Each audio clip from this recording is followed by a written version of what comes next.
கம கமன்னு ஒரு இட்லி பொடி ரெசிபி பார்க்கலாங்களா? பல நேரத்தில் நமக்கு கை கொடுக்கக்கூடிய ஒரு ரெசிபின்னா அது இட்லி பொடி தான். ஃபர்ஸ்ட் 1 டீஸ்பூன் நல்லெண்ணெய் எடுத்துட்டு 1 கப் உளுந்து எடுத்துக்கிறேன். அதை நல்லா பொன்னிறமாக நம்ம வறுத்து எடுத்துக்கலாம். எந்த கப்பில் நம்ம உளுந்து எடுக்கிறோமோ அதே கப்பில் நான் கடலைப்பருப்பு ஒரு கப் எடுத்து அதையும் நல்லா நான் வறுத்துக்கிறேன்.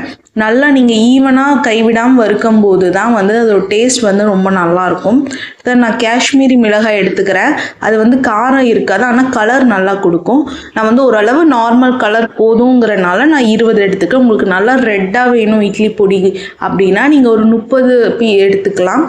நான் ஒரு 20 எடுத்து அதுலேயும் நல்லா நான் வறுத்து எடுத்துக்கிறேன்.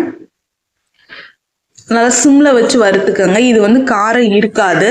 ஸோ நீங்கள் நார்மல் மிளகாயும் ஒரு 4-5 ஆட் பண்ணிங்கன்னா இன்னும் கொஞ்சம் உங்களுக்கு ஸ்பைஸியாக வேணுன்னா நீங்கள் ஆட் பண்ணிக்கலாம். அடுத்தது நல்லா நான் ஒரு கை நிறையா கருவேப்பிலை எடுத்துக்கிறேன். நல்லா இந்த மாதிரி பண்ணும்போது இப்படி நொறுங்கணும், அந்த அளவுக்கு நம்ம நல்லா வறுத்துக்கலாம். அடுத்தது நம்ம என்ன பண்ணால் பூண்டு ஒரு 15 பல் பூண்டை நான் 1-2 இடித்து அதையும் நல்லா நான் வறுத்துக்கிறேன். கொஞ்சம் லைட்டாக எண்ணெய் விட்டு நம்ம வறுத்துக்கலாம். அடுத்தது நடக்கல்ல 1 டீஸ்பூன் நான் எடுத்துக்கிறேன். அதையும் நல்லா வறுத்துட்டு கட்டி பெருங்காயம் நான் ஒரு 2 பீஸ் எடுத்து அதையும் லைட்டாக ஹீட் பண்ணி அதையும் வறுத்து எடுத்துக்கலாம்.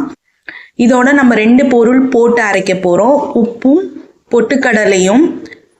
இது நம்ம ஃபஸ்ட்டு இந்த வரமிளகாய் கருவேப்பிலை இதெல்லாம் ஃபஸ்ட்டு ஜாரில் போட்டு நம்ம ஒரு சுற்று விட்டுக்கலாம்.